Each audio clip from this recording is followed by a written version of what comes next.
All right, can everybody hear me, hopefully?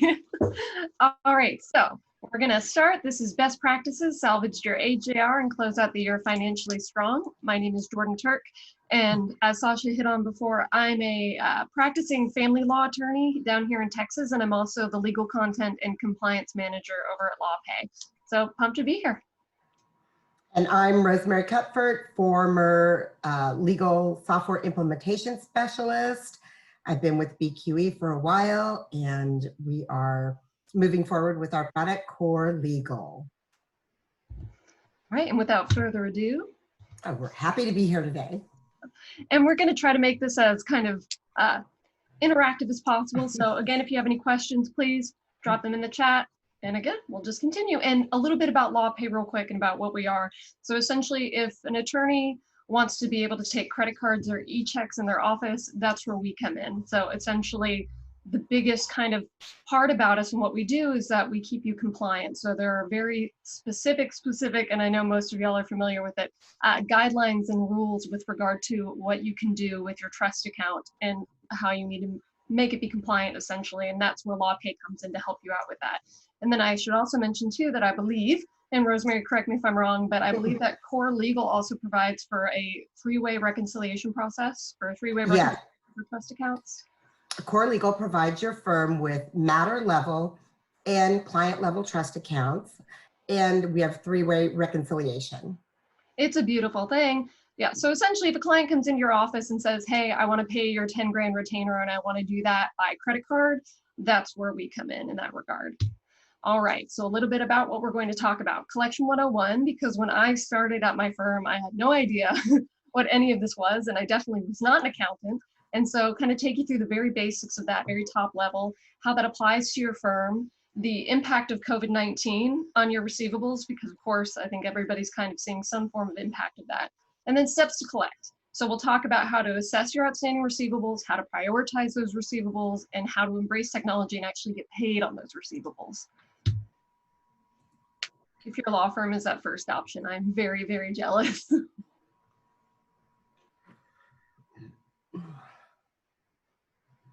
I want to see how many people's clients are perfect and pay immediately. That is the dream, but I feel like it's so rare in family law. I mean, and every family lawyer knows my plight on this one. All right, well, perfect. And thank y'all for answering that. We'll have a couple more polls too, just so you can kind of see where everybody lands on specific issues. All right, so we're gonna start with a very basic premise for collections. So if your pay is dependent upon your collections, then it just stands to reason that you wanna collect on as many outstanding invoices as possible. And that's easier said than done. So basics.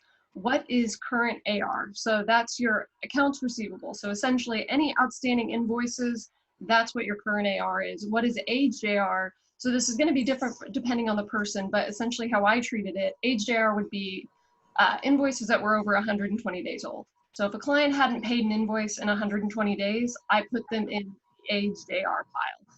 And so that's actually, I would put them in the aged AR after 30 days of not paying. Your current is everything before 30 days, and then once you hit the 30, 60, 90, I personally would keep them in aged AR. Yeah, I think I was just always too hopeful that clients would pay. No. I mean, you know, everyone I think classifies as different depending upon their practice areas and, you know, knowing their clients. Right. Yep. And then you hit I mean, basically you're wondering why is this important? Well, for one, you have your end of year finances and budget. So essentially if you're trying to forecast for next year, it's difficult if you don't have all of that money in. And some firms, for instance, mine, it was a high asset family law firm. And so sometimes people would, you know, you're owed, let's say, $85,000 by the opposing party because they were supposed to pay you maybe out of the proceeds of a house and they haven't done it yet. And so that's a huge receivable that you have on your end, that you have on your books, but you have actually no idea when it's going to get paid or what. So it's hard to actually look at and forecast for, you know, let's say 2021. And it also affects bonuses. My bonuses were directly tied to what I could bring in as far as receivables were concerned. So if I could bill, you know, 300 hours for the month, which is insane, but I could do that, but I'm not going to get really paid on that unless I'm actually collecting those hours. So therein lies the rub. Also could affect partnership distributions, which that usually affects office morale, because if the partners aren't receiving the distributions that they thought they would, chances are the rest of the office is probably going to feel some form of that frustration. And also just dealing with client satisfaction too, because you want them to be able to pay immediately. And the longer that a bill or an invoice sits unpaid, the less likely you are to get paid on that. And also the longer it sits unpaid, kind of sometimes the more resentful clients can get, because they can't remember necessarily the work that you performed for them 4 months ago when you're now trying to chase down the payment. So just things to keep in mind. And then as far as the impact of COVID-19, this should come as no surprise to anybody on this call, but essentially you're now seeing less clients are able to actually pay their bills in full because they've lost their jobs and things like that, or money is tight. More clients are asking for payment plans to be able to pay over time. And I see this even with clients that absolutely have the money in their account, but they're thinking, what if next month I don't have a job? So they're really trying to conserve the cash that they have on hand. And then more clients are simply just not paying their bills. They're just walking on their bills, which is not what anybody wants to see. But so this is kind of the problem of what's happening with COVID-19, but there are certain things that you can do to still increase your collections on this. So in your quest to collect, consider these two important questions. One, how can I ensure that all or most of my bills get paid? And then two, what behaviors, habits, skills, and processes will help maximize my collections?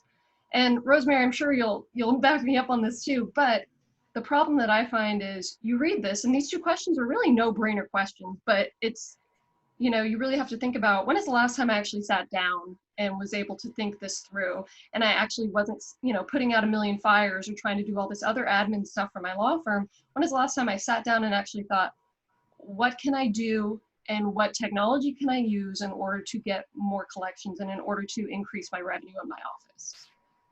And for me, I think that's having the tools in place to be sure that your invoices get emailed out so clients get them promptly, that your descriptions for your time entries are accurate and written correctly so clients understand. Sometimes you have to write them in layman's terms. And then having the ability to run reports and auto-generate reminder invoices and retainer invoices to get your retainers replenished. So having the tools in place with core legal would give you the ability to maximize collections. Right, which is always my goal.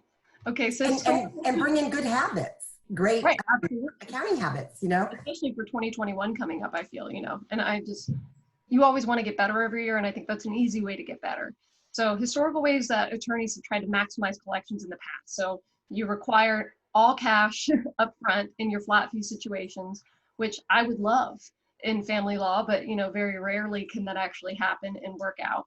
Or you obtain a sufficient retainer in your IOLTA trust account to cover expected fees and expenses. And so that's mostly where a lot of family attorneys especially live, is in this, getting enough for your retainer, but very difficult to actually not burn through your retainer. And, the retainer very rarely covers the full amount of the case because things always happen. Or you choose to limit your practice to predictable clients or controllable tasks, which I think for everybody, that would be an absolute dream. And I would love that, but a lot of people aren't there yet to be able to do that. So as you enter, no, go ahead. I was just going to say, and just having the tools in place to be able to monitor WIP and expenses for your clients that do have retainers. If you see in a dashboard, when you log into your program and you get a full picture of your firm's financial health, because you have the tools in place to do that, then you're going to be able to see where you are with your trust accounts. Am I going over budget? Did this expert witness cost me more than the client's retainer allows? So just keeping tabs on where you are on a day-to-day basis with real-time data. I agree. And I think a lot of firms don't utilize evergreen retainers like they should. I think it's kind of an oft overlooked or forgotten thing, but in reality, that's the goal, right? So, how we did it is, hey, if their retainer ever dips below 40%, we'd get notified, or we would run a report and look at that. So if when that happened, they would get an email to clients with that said, hey, per the, we put an evergreen clause in their contracts. We'd say, per your contract, your retainer is dipped below 40%. Please replenish it within the next 3 days or something like that. And so that email would get sent out because, of course, the goal is to always work against money that you already have rather than trying to chase money down later, which is what we're discussing now. So, which brings into kind of what happens in the fourth quarter. So as law firms enter the fourth quarter, most are starting to think about their end of year calendar finances and budgets. And so including what can be done to, one, increase their receivables, and two, decrease the amount of bad debt that they have on their books or that they just end up writing off. So remember that the longer a bill sits unpaid, the less likely it is that it will ever get paid. So your goal should be to enter the new year sans unpaid invoices if you can help it. Because again, you just want to maximize profit and get as much money in the door before the end of the year. So your steps to collect, so this is the meat and potatoes of this entire presentation, kind of what you need to do in order to bring more money in the door by the end of the year. So first off, assess the situation. So you want to generate a report of your clients with outstanding receivables, make sure that it includes, say, the client and matter, name and number, so that you can identify the client as you're going through, the amount and age of the outstanding balances, dates of invoices, and a payment list to confirm history and consistency. So Rosemary, what does this actually look like? Well, the age accounts are, well, there's an aging report, so you can just see your clients. And oftentimes you can run the reports in different ways. And I did not present all the different examples because we'd be here all day if I did. But oftentimes I like to run reports by the highest balance. Okay, what client has the highest balance? We'll start there. Or you can run it, groups clients by matters. And then you could also include information on your collection report, like when was the last time they paid? What's their average day to pay? And so you can actually get a full picture and kind of get a feeling for when these clients are going to pay. So there's several tools and reports in Core Legal that will give you the ability to make your collection process more efficient. And even with automatic invoicing and reminder invoices. And then other thing I want to mention real quick while you were on the trust account, just know that when you are doing a regular invoice with your current AR, your current bill, that invoice is going to have the link to your general account. When you generate a retainer invoice, the LawPay link will have the link to your IOLTA account. So you don't have to worry about getting the monies in to only one account and transferring it over. And you also do not have to worry about the compliance issues with the state bar on LawPay taking the fees. And Jordan could talk more about that. I just want to make sure. Okay, I can absolutely wax poetic on that if anybody if anybody has any questions. But I do want to point out why these reports are so important, because you could do all this manually and it will take you an insane amount of time, especially to backtrack and see when the last time they paid was and how much, which is critical when you're doing this. And you'll see as I explain the process of getting these collections and what you need to do, it's extremely important, because if somebody owes me $20,000 and I don't see that they've made a payment of $1,000 last month, that's going to affect how I talk to them. So if I say, hey, you owe this money, please give me this money, here's this link, you've owed it for X amount of time, they're going to be really angry with me, because they're going to say, look, I'm trying to do this. I just made a payment last month. Is your billing department not talking to you, or what are we doing? So you want to be as on the up and up as possible. I'm sorry, I skipped over a slide, but this is what we were talking about with regard to that reporting for, what Rosemary was showing you. So your practice management solution, just like Core Legal, should provide several ways to generate reports. So play around with it, be fun with it, but this saves you a bunch of time. If something like Core Legal that you're utilizing, you can just pull these reports and it's beautiful. I love data. It makes me happy inside. I also don't have a life, so it's fine. All right. And having your data in one solution, one fully integrated time billing and accounting, back-end accounting solution. Yeah, having especially gone now, and I'm on, I'm technically a solo at this point. It just makes my heart happy, honestly. All right. Oh, and next poll question, please.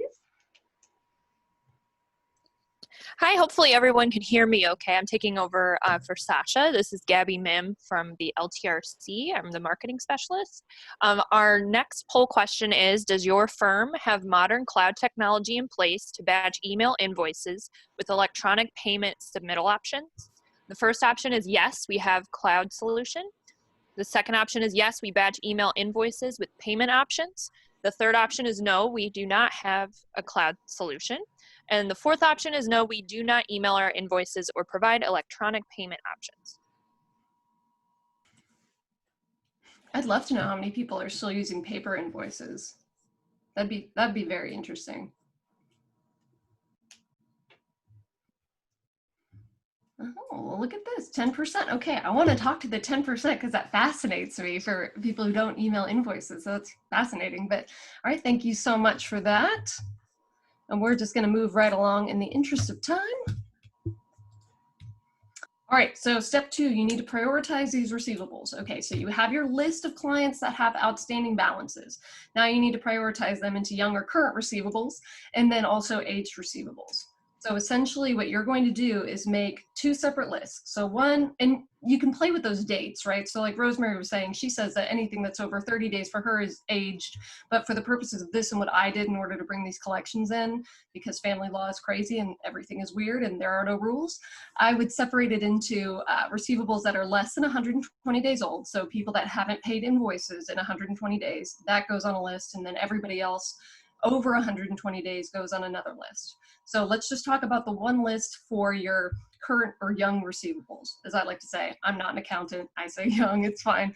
But essentially what you're going to do is you're going to be reaching out to these people and sending them an email. And you should receive a copy of this PDF. Feel free to use this email and tweak it to what you want. But essentially, it's going to say, hi, hope you're well. My records show that you have an outstanding balance due of X. Please remit payment immediately, because you think these are the people that you think that you're going to get the full amount out of, that you think that they're going to pay their full bill. So you just want to remind them. And sometimes all it takes is this little reminder for the client to say, oh my gosh, I'm so sorry. I didn't see the prior emails go out from the billing department. I'm so sorry. Thank you so much. And really, I would try to make sure that the attorney is the one that sends these out. It adds a little bit more gravitas to it. The clients are more willing and probably more likely to open up an email from, say, their attorney rather than the firm's billing department and things like that. So make it short, make it sweet, put a link to your online payment account at the bottom, so all they have to do is click it and they can pay immediately. It's beautiful. Now let's talk about, this is where the big stuff comes in for your aged receivables, which the goal is that you're only ever going to have to do this one time, because as we discussed earlier with Rosemary, hopefully for 2021, you're going to set yourself up much better than the position that you're in now, where you have these aged receivables on your books. So set time on your calendar to do this, but what you're going to do is take the list that you have of the receivables that are over 120 days old. Now you need to cull that list. You're going to have 2 separate sections. One are the clients that you believe will actually pay you the full amount of what they have due. So for instance, sometimes I had clients that would say, hey, I would love to pay you, but I'm not going to be able to until next year when my tax refund comes in, which I know that they're good for it. They're not lying to me. I've definitely had that happen before. So I'm just going to carry that on the books until next year because I know that they're going to pay me. And so you're always going to have clients like that, or maybe the case hasn't settled yet and you should be getting paid out of the proceeds of a house or something like that. I'm obviously going to keep that on the books because I'm pretty sure that I'm going to get the full amount. Now, the other list is your dream list. We call it your hope and a prayer list. So these are clients that if you were to get a payment from them tomorrow, it would be a miracle. It would be like the absolute end of the world. You never expected it. It would be like Christmas morning for you if they actually made a payment on that account because they haven't paid in 120 days or more. So that's going to be called your dream list, where you have no hope of ever getting paid with that or on that account or on that money, and you're fully expecting to just have to write that off at the end of the year. So take that dream list, and what you're going to do is try to determine how much of a discount you're willing to give them in order to get money in the door before the end of the year. So what I did was, and what our whole firm did really at that point, is basically we would say, hey, we're going to give you a 50% discount. You are going to, if you pay in the next, let's say 5 business days, you only have to pay half of what you do. The firm will forgive the rest. And 50% sounds like a lot, but actually it's, I think, one of the only things that's going to grab their attention, because a client that owes you $10,000 and they haven't paid in 6 months, if you only offer them a 20% discount, they're not even probably going to entertain that. 50%, I think, gets people's attention. And again, you don't really care because this was all money that you didn't expect to get in the first place. You were going to write it off. So I'll take 50% rather than 0 all day long. So I have a sample email here that you can send. Definitely tweak it to what you want, but you don't have to reinvent the wheel with it. But essentially it says, hey client, I've talked to our billing department and I've made you a deal. Whether I have a billing department is irrelevant, but it makes the client feel special that you're trying to work something out for them. And so you say, hey, if you remit payment of, let's say you owe $10,000, if you remit payment of $5,000, within the next 5 days, we'll forgive the rest. And, you know, Merry Christmas kind of a deal. And you can pay online by clicking this link below my signature line. Done. And you'd be shocked at how many clients then at that point say, okay, I'm just going to borrow this money from my friends. I'm going to take a loan out to pay this bill, because that's a huge amount when you're talking about 50% off essentially. So I had a very nice little Christmas bonus to myself last year by implementing this, and it was wonderful. And the goal is that you do this one time again, and next year you're going to have processes in place, or you're going to fire clients when you're supposed to fire clients who aren't paying you, and you're not going to have to do this hopefully next year.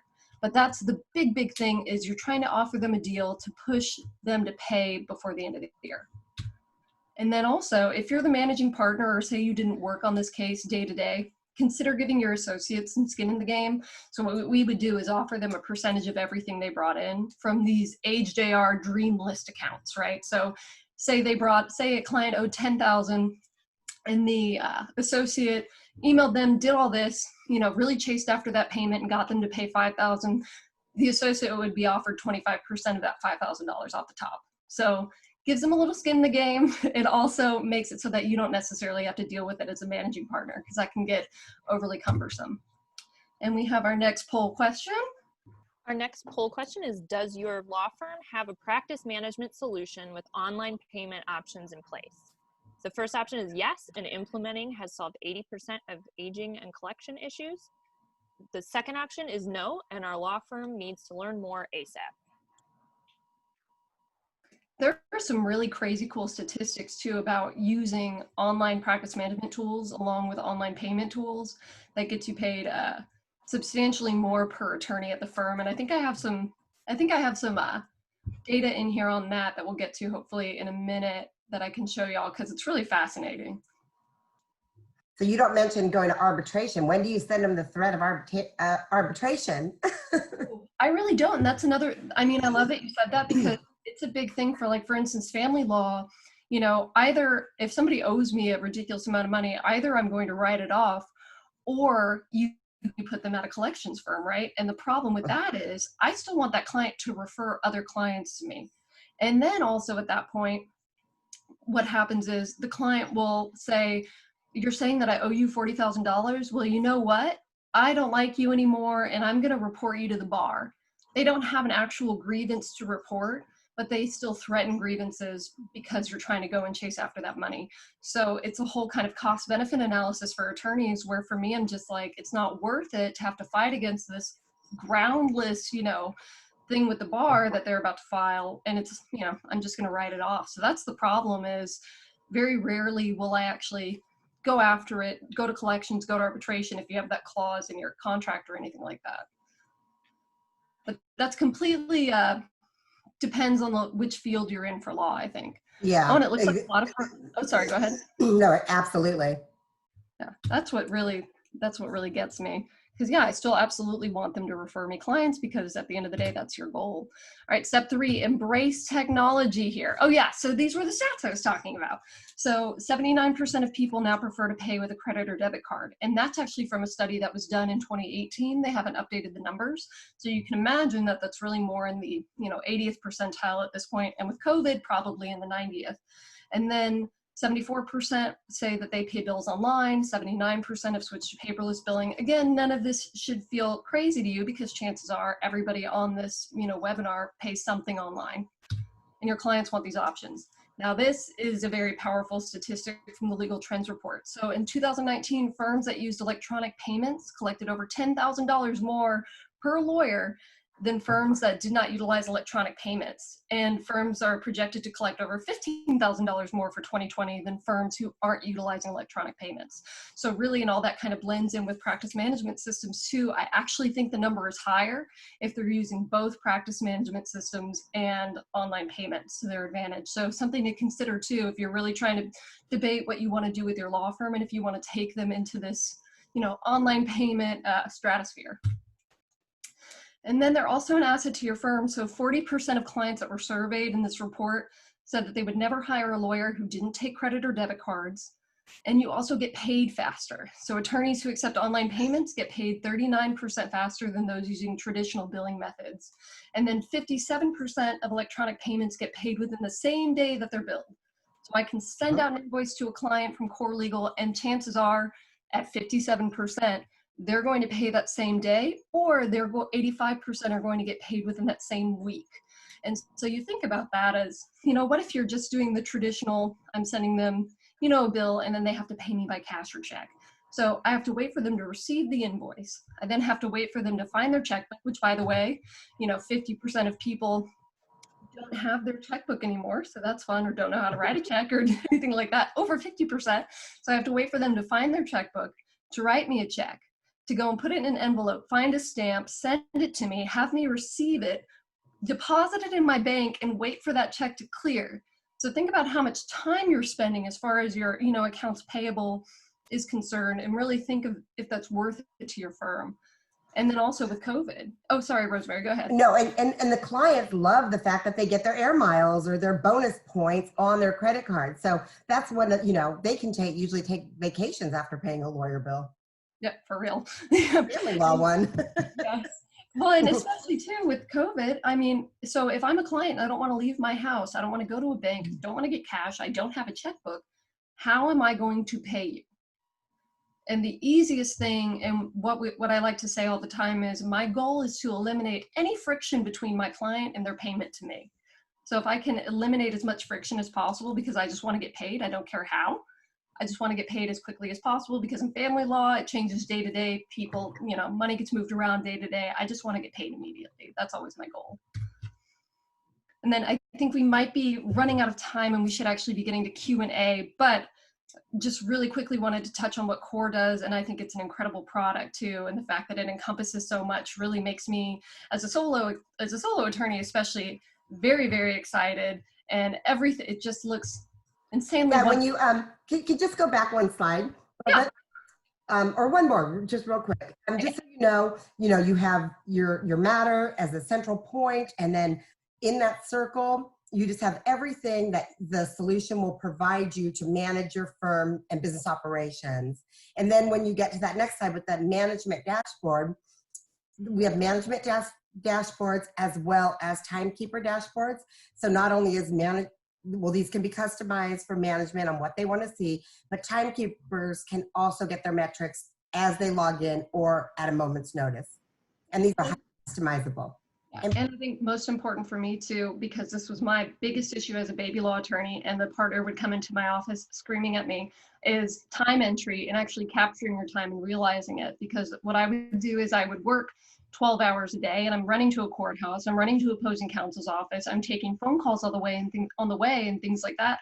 And I'd work 12 hours a day, but when I go back to try to add my time and think about what I actually did, I was only maybe adding in 6 hours a day, which of course was making the managing partner upset, because they're losing out on money, I'm losing out on money, and everybody kind of loses with it. So looking at this kind of time card entry process, and especially this mobile app, which makes me happy inside, but that I think would have been a game changer for me in my baby attorney infancy, and probably would have caused a lot less yelling on the managing partner side.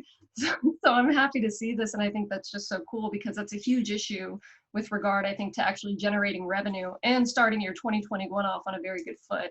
So just my 2 cents. Well, and two, when you think about lawyers, they need to enter their own time, real-time data if you ever sub out, and the recreation of time at the end of the month is overhead that your firm does not need to be spending. So even if you have employees entering time for lawyers, it's inefficient. If they're waiting till the end of the month, it's inefficient. If they are not entering time as they work on their files, bottom line, it's inefficient and your firm is losing money. And there's lots of metrics out there.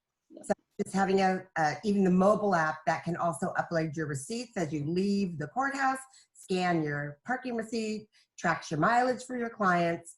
So you have some great business intelligence in our Core Legal's fully functional app. So it can even generate an invoice, look up balances with artificial intelligence as well. Oh, it's just beautiful. And then Rosemary's got some fun thing to announce. Oh, our webinar special today, you get a $50 Amazon card when you attend a demo of Core Legal.